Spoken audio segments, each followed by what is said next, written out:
चौधरी जिंदाबाद जिंदाबाद जिंदाबाद शहनवाज चौधरी जिंदाबाद जिंदाबाद जिंदाबाद शहनवाज चौधरी जिंदाबाद जिंदाबाद जिंदाबाद। बहुत बहुत शुक्रिया, धन्यवाद। बैठ जाइए आप सब लोग भी।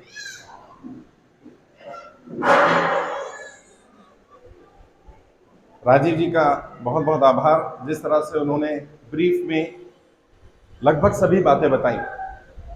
दो चार बातें ऐसी हैं जो मैं बताना चाहता हूं। हाँ, नोट करना चाहें, वीडियो रिकॉर्ड करना चाहें तो कर लें, काम आएगी आपके, क्योंकि ये वो बातें हैं जो शायद फेसबुक पर, यूट्यूब पर आपने मुझे सुना होगा, लेकिन आज मैं समस्याओं के साथ समाधानों पर भी बात करना चाहता हूं। ये समस्या कैसे आई, हम कर्जे की दलदल में कैसे फंसे, ये सबको पता है। नोटबंदी के कारण, जीएसटी के कारण, लॉकडाउन के कारण व्यापार बंद हुआ, नौकरियां छूटी, इस कारण से लोग कर्जे की दलदल में फंसे हैं। ये बात सही है।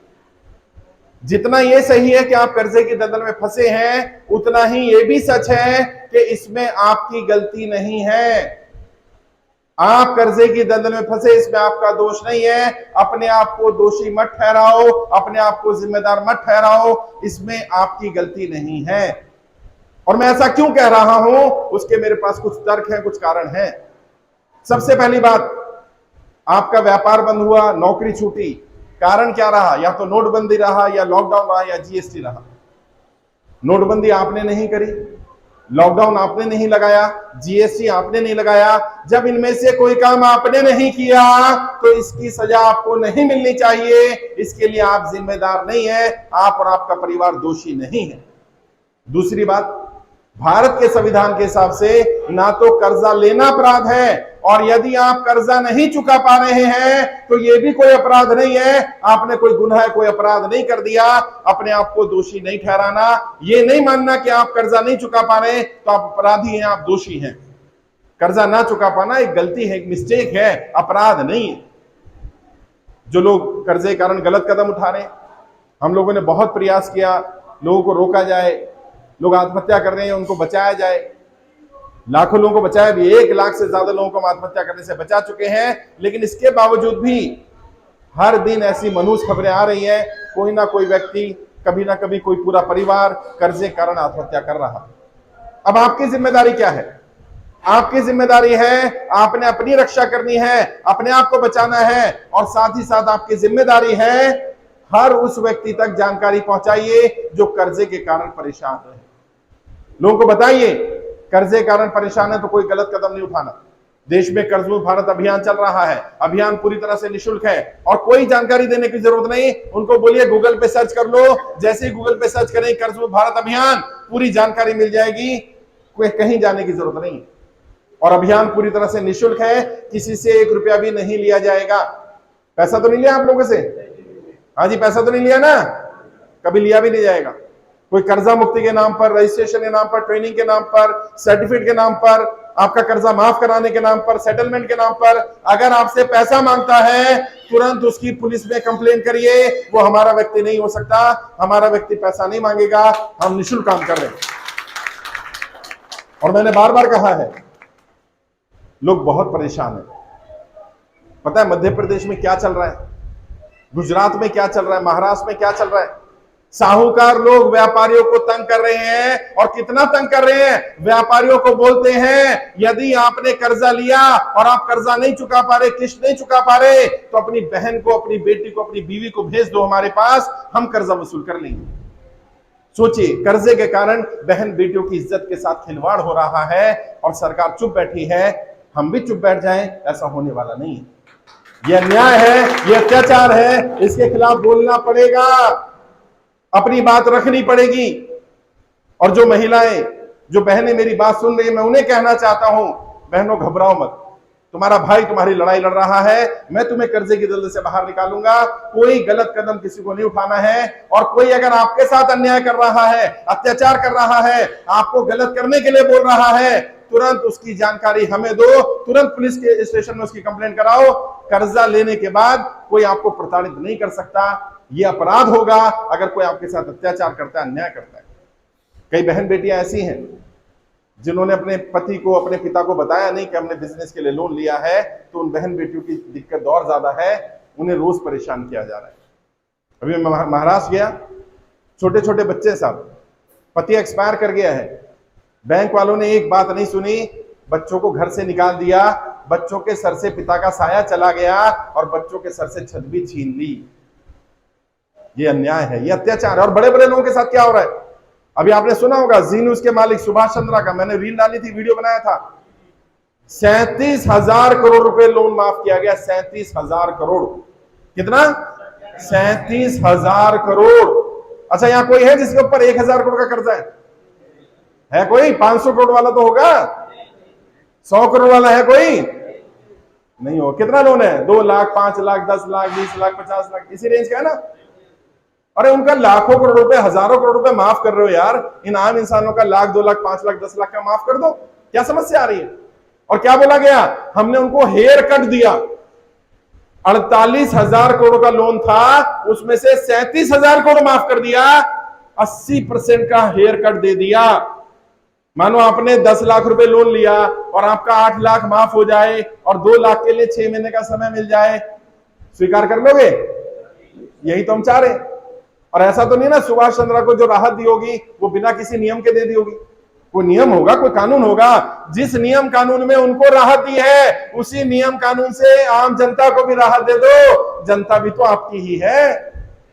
ऐसा तो नहीं ना जनता ने सपोर्ट नहीं किया। यहां बहुत सारे लोग होंगे जिन्होंने सपोर्ट किया नरेंद्र मोदी को, जिन्होंने वोट दिया होगा। मेरी किसी पार्टी, किसी नेता से लड़ाई नहीं है। मैं तो नरेंद्र मोदी जी से कहता हूं, सबसे पहले भारतीय जनता पार्टी के समर्थकों को कर्जा माफ कर दो यार। इसमें क्या समस्या आ रही है?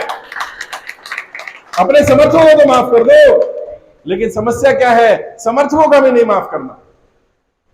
दिक्कत क्या है? सिर्फ बड़े बड़े लोगों का है, 10, 20, 100 अमीरों का कर्जा माफ करना है। तो भैया नरेंद्र मोदी सिर्फ अमीरों के प्रधानमंत्री हैं, आम जनता के प्रधानमंत्री नहीं है क्या?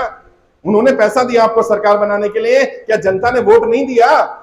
और क्या वोट मांगने नहीं आओगे? फिर आना पड़ेगा। और अभी आने वाले वो लोग, चुनाव है 2024 का। मैं पॉलिटिकल ट्रेनर हूं, मैं राजनेताओं को ट्रेनिंग देता हूं, मैं इनकी नब्ज अच्छी तरह जानता हूं। इनकी एक ही नब्ज है, वोट। जब इन्हें लगता है इनका वोट खिसक रहा है, जब इन्हें लगता है ये चुनाव हार सकते हैं, ये तुरंत तुम्हारी बात सुन लेंगे। तो अब क्या होगा? वो नेता आएंगे, उनसे बोलना भैया हमारी किसी नेता, किसी पार्टी से लड़ाई नहीं है, ये बताओ जनता का कर्जा माफ करोगे या नहीं करोगे? जो जनता का कर्जा माफ करेगा हम उसका साथ देंगे, और जो कर्जा माफ नहीं करेगा हम उसका साथ नहीं देंगे। ये संदेश जाना चाहिए। हमारी किसी पार्टी, किसी नेता से लड़ाई नहीं है। और वो बांटेंगे तुम्हें, वो बांटेंगे तुम्हें धर्म के नाम पर, वो बांटेंगे तुम्हें जाति के नाम पर। तुम अड़े रहना, तुम्हारा एक ही धर्म है। कौन सा धर्म? हम कर्जे वाले हैं। हमारी एक ही जाति है। कौन सी जाति? हम कर्जे वाले हैं। वो बांटेंगे तुम्हें, तुम अड़े रहना कि भैया हमें धर्म जाति में ना बांटा जाए, हम तो कर्जे वाले हैं। हमारा कर्जा माफ करोगे कि नहीं करोगे बता दो। कर्जा माफ कर दोगे तो हम साथ दे देंगे, नहीं माफ करोगे हम साथ नहीं देंगे। और मैं यहां से जम्मू कश्मीर में आया, मेरी कोशिश ये थी और भी जिलों में जाऊं, लेकिन क्योंकि व्यस्तता है, कार्यक्रम और भी होते हैं, फिर भी मैंने तय किया था कि एक बार जरूर जम्मू आऊंगा, लोगों से मुलाकात करूंगा। बहुत कॉल्स आ रहे थे, बहुत फोन कॉल्स है। और अभी आपको पता है कितने लोग जुड़े हैं जम्मू कश्मीर में हमारे साथ? लगभग 13,000 लोग जुड़े हुए हैं। 13,000। और ये 13,000 लोग नहीं है, 13,000 परिवार हैं। एक एक परिवार में 10-10 परिवारों के साथ कनेक्शन है, यानी ये लाखों लोगों की संख्या है।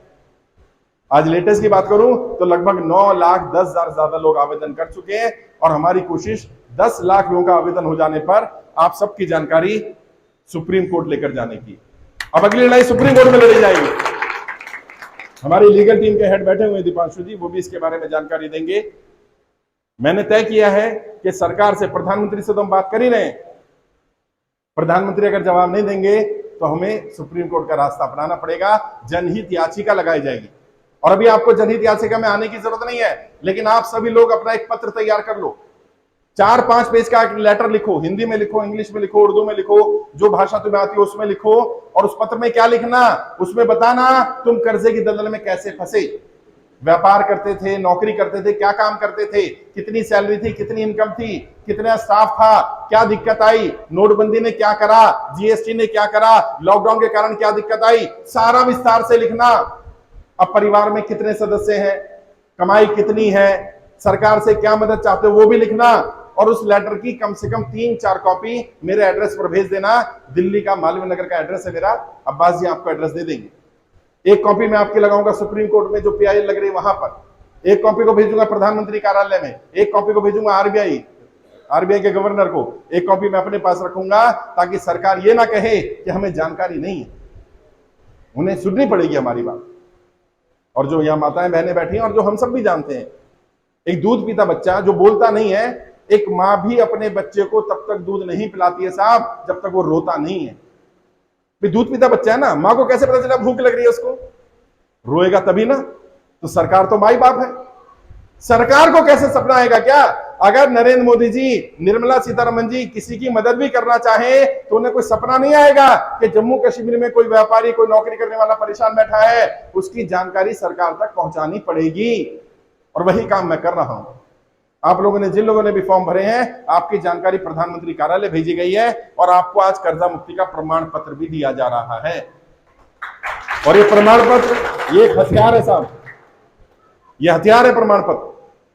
प्रमाण पत्र आगे क्या? हाँ दिखा दो, बैठ जाओ। अभी प्रमाण पत्र मैं दिखा भी देता हूं। ये है प्रमाण पत्र, इसमें आपका नाम लिखा जाएगा, फाइल नंबर लिखा जाएगा, कहां रहते हो वो लिखा जाएगा, फादर्स नेम, हस्बैंड नेम लिखा जाएगा, और इसमें लिखा गया है कि इनकी फाइल प्रधानमंत्री कार्यालय भेज दी गई है। जब तक सरकार की तरफ से कोई जवाब नहीं आता तब तक बैंक वाले, रिकवरी वाले, एनबीएफसी वाले इस व्यक्ति को परेशान ना करें, इसे समय दे दिया जाए। और ये प्रमाण पत्र बहुत काम आ रहा है साथियों। इसका इस्तेमाल कैसे करना वो भी बता रहा हूं मैं। आपने क्या करना है, सबसे पहले जो आपने लेटर लिखा है, एक लेटर बैंक को भी लिखना है। अगर हमने एनबीएफसी से पैसा लिया उसको लिखना है, अगर साहूकार से पैसा लिया उसको लेटर लिखना है, और लेटर में पूरी कहानी लिखनी है। पैसा क्यों लिया था, क्या काम के लिए लिया था, क्या दिक्कत आई, क्यों नहीं दे पा रहे, और फिर एक लाइन लिखना, मैंने कर्जा माफी के लिए अपना आवेदन प्रधानमंत्री कार्यालय में भेजा है, मेरा प्रमाण पत्र भी आ गया है और उसकी कॉपी भी मैं लगा रहा हूं। जब तक